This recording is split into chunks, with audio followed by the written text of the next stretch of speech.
నమస్తే శ్రీ మాత్రే నమః శ్రీ గురుభ్యో నమః.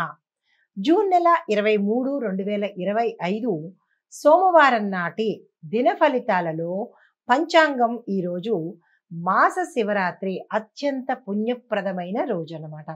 అయితే శ్రీ విశ్వావసునామ సంవత్సరం ఉత్తరాయణం గ్రీష్మ ఋతువు జ్యేష్ఠ మాసం కృష్ణపక్షం సూర్యోదయ సమయము తెల్లవారుజామున 5:47 ఈ రోజు సూర్యాస్తమం సాయంత్రం 6:49 ఈ రోజు తిథి త్రయోదశి రాత్రి 10:09 వరకు.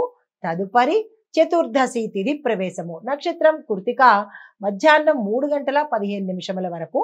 తరువాత రోహిణి నక్షత్ర ప్రవేశము.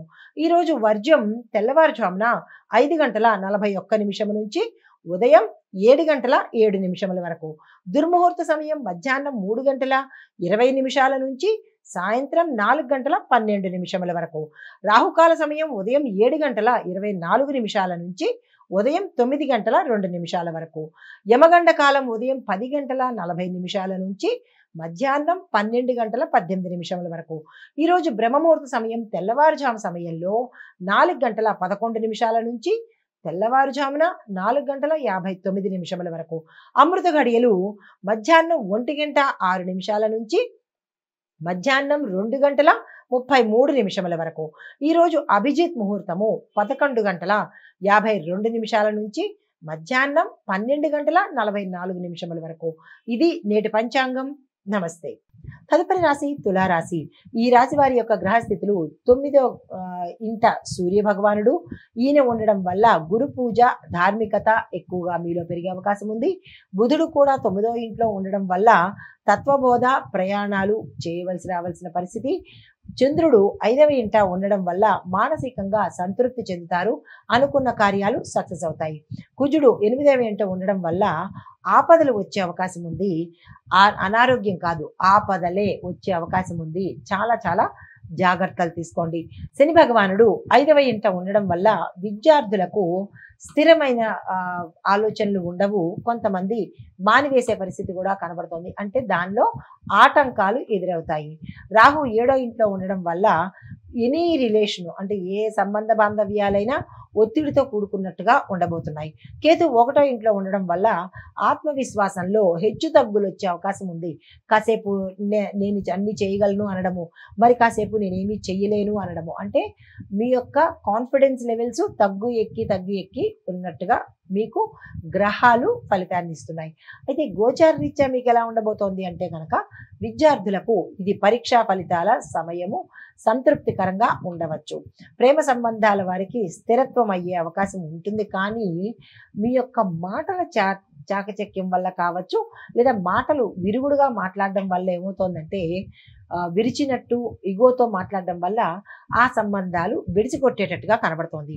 పెద్దల సహాయంతో మీ యొక్క పనులను విజయాలను పొందగలుగుతారు. తర్వాత ప్రయాణాల్లో జాగ్రత్తలు అవసరము. మీ నమ్మకాలను ఇతరుల మీద బలంగా రుద్దే ప్రయత్నం చేయకండి. మీ నమ్మకాలు మీ దగ్గరే పెట్టుకోండి, కానీ దాన్ని ఇతరులకు అంటగట్టే ప్రయత్నం అస్సలు చేసుకోకండి.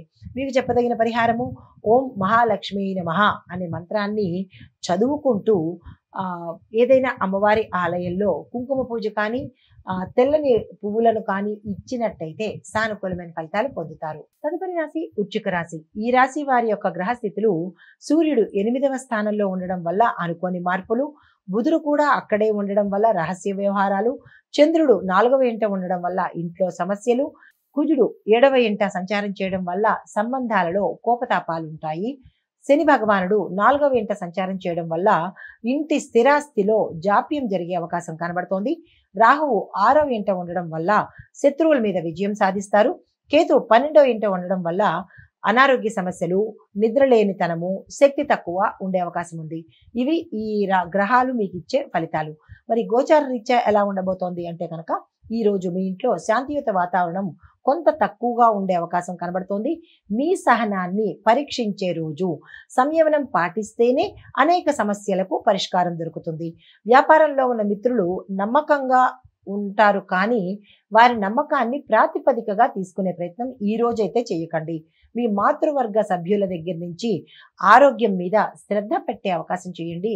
ఏదైనా ఇబ్బందులు కలిగించే అవకాశం కనబడుతోంది. మీకు చెప్పదగిన పరిహారము అంగారకాయ నమః అనే మంత్రాన్ని సాధ్యమైనంత సార్లు చదువుకుంటూ శివలింగానికి అభిషేకం చేయించుకోవడం కానీ, మీరు చేసుకోవడం కానీ చేసినట్టయితే సానుకూలమైన ఫలితాలు పొందుతారు. తదుపరి రాశి ధనస్సు రాశి. ఈ ధనస్సు రాశి వారి యొక్క గ్రహస్థితులు చూసినట్టయితే సూర్యుడు 7వ ఇంట ఉండడం వల్ల సంబంధాలలో బలహీన పడతాయి. బుధుడు కూడా అక్కడే ఉండడం వల్ల మెళకువ అంటే మీరు అలర్ట్ గా ఉండవలసిన అవసరం కనబడుతోంది. చంద్రుడు 3వ ఇంట ఉండడం వల్ల ధైర్యంతో ముందడుగు వేస్తారు. కుజుడు 6వ ఇంట్లో ఉండడం వల్ల శత్రువుల మీద విజయం సాధించే అవకాశం కనబడుతోంది. శని 3వ ఇంట్లో ఉండడం వల్ల శ్రమిస్తేనే మీకు సక్సెస్ సాధించే అవకాశం కనబడుతోంది. రాహు 5వ ఇంట ఉండడం వల్ల ప్రేమలో సందేహాలు, అది కుటుంబంలో ప్రేమ కావచ్చు లేదా మీకు వేరే ప్రేమ వ్యవహారాలు కావచ్చు, సందేహాలు ఏర్పడే అవకాశం కనబడుతోంది. కేతువు 11వ ఇంట ఉండడం వల్ల లాభాలు ఆలస్యంగా పొందుతారు. అయితే ఇవి గ్రహాలు మీకు ఇచ్చే ఫలితాలు. మరి గోచార రీత్యా ఎలా ఉండబోతోంది అంటే కనుక ఈ రోజు మీరు మితమైన ధైర్యంతోనే పనిచేస్తారు. వ్యాపార సంబంధాలు కూడా కొంత మెరుగయ్యే అవకాశాలు కనబడుతోంది. అయితే భాగస్వామ్య వ్యాపారాలలో మెళకువగా ఉండండి. కొంచెం ఇబ్బందులు కలిగే అవకాశము ఇందాక చెప్పుకున్నాం కదా, భాగస్వామ్యంలో కొన్ని సందేహాలు వచ్చే అవకాశం కనబడుతోంది. ఆ సందేహాలు ఇటు దాంపత్యంలో కావచ్చు, ఇటు వ్యాపారంలో కావచ్చు. అయితే మిత్రుల నుంచి ఆశించిన సహాయము సమయానికి మీకు అందుబాటులోకి వస్తుంది. ప్రయాణాలు చేసే యోగం కూడా కనబడుతోంది. మీకు చెప్పదగిన పరిహారము ఓం బృహస్పతియే నమః అనే మంత్రాన్ని సాధ్యమైనన్ని సార్లు చదువుకుంటూ పసుపు వస్తువులను పూజలో పెట్టడం కానీ, పసుపు వస్త్రాలను ధరించడం కానీ, పసుపు పూలతో స్వామివారిని ఏ దేవుణ్ణైనా పసుపు పూలతో కనుక పూజించినట్టయితే సానుకూలమైన ఫలితాలు పొందుతారు. నమస్తే.